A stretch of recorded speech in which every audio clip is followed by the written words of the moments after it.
नमस्कार, मी सौ प्रेरणा पुन्हा एकदा आपल्यासाठी घेऊन आलेली आहे त्यागमूर्ती माता रमाईला. तर चला मग ऐकूया त्यागमूर्ती माता रमाईला सौ प्रेरणासोबत. भाग 9. आसवांच्या समुद्रातून प्रवास. 1930 सालची गोष्ट. पहिली गोलमेज परिषद. लंडनला बाबासाहेबांना सन्मानाने पाचारण करण्यात आले होते. सर्व बौद्धिक तयारी बाबासाहेबांनी केली. जाण्याचा दिवस ठरला. बाबासाहेब बोटीने जाणार होते. घरातील वातावरण फार पूर्वीसारखेच रडवेले झाले होते. मोठ्या कामगिरीवर बाबासाहेब जाणार म्हणून आनंदही होता. बाबासाहेब दूर जाणार म्हणून दुःखही होते. आनंदही अश्रूंनी भिजत होता. सगळीकडे बातमी पसरली होती. कार्यकर्त्यांमध्ये उत्साह संचारला होता. बाबासाहेबांना निरोप देण्यासाठी लोकांचे जमाव बोटीकडे धावत होते. रमाईला वाटले आपणही जावे बाबासाहेबांना निरोप द्यायला. रमाईच्या गळ्यात आवंढा होता आणि ही इच्छाही होती. मी येऊ साहेब तुम्हाला निरोप द्यायला. शब्द भिजले होते आणि ते कसेबसे ओठापर्यंत आले होते. रमाईला बरं नव्हतं. बंदरावर खूप लोक असणार, खूप धावपळ तिथे होणार, खूप वेळ जाणार आणि ही दगदग रमाईला सहन होणार नाही. म्हणून रमाईने आपल्याला निरोप द्यायला येऊ नये, घरूनच तिने आपल्याला निरोप द्यावा असे बाबासाहेबांना वाटत होते. म्हणून ते म्हणाले, नको, तू येऊ नकोस. तुझी प्रकृती चांगली नाही तरी तू उगाचच माझी काळजी करतेस. तू प्रकृतीला सांभाळ आपली. रमाईचा उत्साह थोडा कोमेजला. पण साहेब म्हणतात तेही खरेच होते.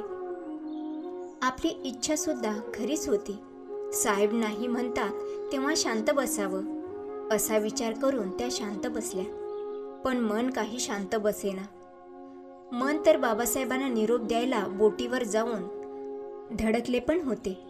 बोटीच्या प्रवासापुढे या मनाने आपल्या सदिच्छांची फुले अंथरून पण ठेवली होती. पण रमाई मनात म्हणत होती, साहेब नाही म्हणाले म्हणून काय झाले? साहेबांना पुढे जाऊ देऊ आणि नंतर आपण निघू.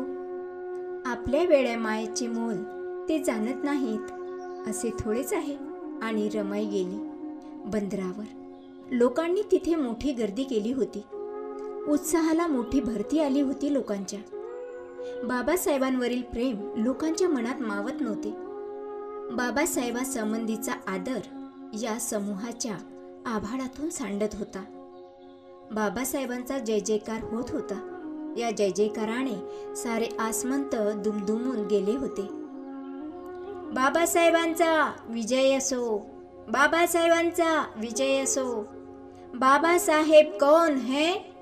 दीन दुखियों का राजा है. बाबासाहेब कौन है? दीन दुखियों का राजा है. अशा घोषणा होत होत्या. असा जय जयकार होत होता. आणि बाबासाहेबांचे लक्ष रमाईवर गेले. रमाईला वाटत होते तसंच घडलं.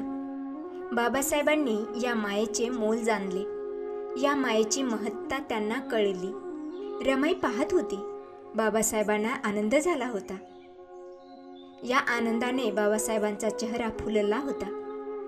रमाई बाबासाहेबांजवळ पोचली. बाबासाहेबांनी रमाईला सोबत घेतले. बोटीवर त्यांनी रमाईसोबत चहा घेतला. यशवंताचा लोभ केला. त्याला त्यांनी प्रेमाने कुरवाडले. त्याच्या केसातून हात फिरवला. बाबासाहेब खुशीत होते. एका ऐतिहासिक कामगिरीवर आपण जात आहोत याचा त्यांना आनंद वाटत होता. बोट सुटायची वेळ जवळजवळ येत होती. वियोगाची घडी सलगी करू लागली होती. बाबासाहेब कार्यकर्त्यांशी बोलले. मधल्या काळात कोणी कोणते काम करायची हे त्यांनी सांगितले. जबाबदारीचे वाटप केले. सर्वांच्या सदिच्छा घेतल्या. रमाई बोटी बाहेर आली. रमाईने बाबासाहेबांना डोळे भरून पाहिले. बाबासाहेबांनी डोळे पुसले. रमाईने बाबासाहेबांना यश चिंतिले. मनातल्या मनात त्यांनी बाबासाहेबांना सदिच्छा दिल्या. जिंकून या, यश घेऊन या, रमाई मनात सारखे म्हणत होती. रमाईचा गळा गदगदला होता. आपले कष्ट जिंकू लागले याचे त्यांना समाधान वाटले. रमाईने आपला जड झालेला हात हलविला आणि बोट सुटली. त्यांनी बाबासाहेबांना असा निरोप दिला. रमाईचा प्रवास बाबासाहेबांच्या संसाराकडे सुरू झाला आणि बाबासाहेबांचा प्रवास सुरू झाला रमाईच्या आसवांच्या समुद्रातून, बौद्धिक संग्राम भूमीकडे. श्रोते हो, पुन्हा भेटूया लवकरच. फक्त ऐका क्रिएशन या ऑफिशियली यूट्यूब चॅनलवर. तर ऐकत रहा त्यागमूर्ती माता रमाईला सौ प्रेरणासोबत. धन्यवाद.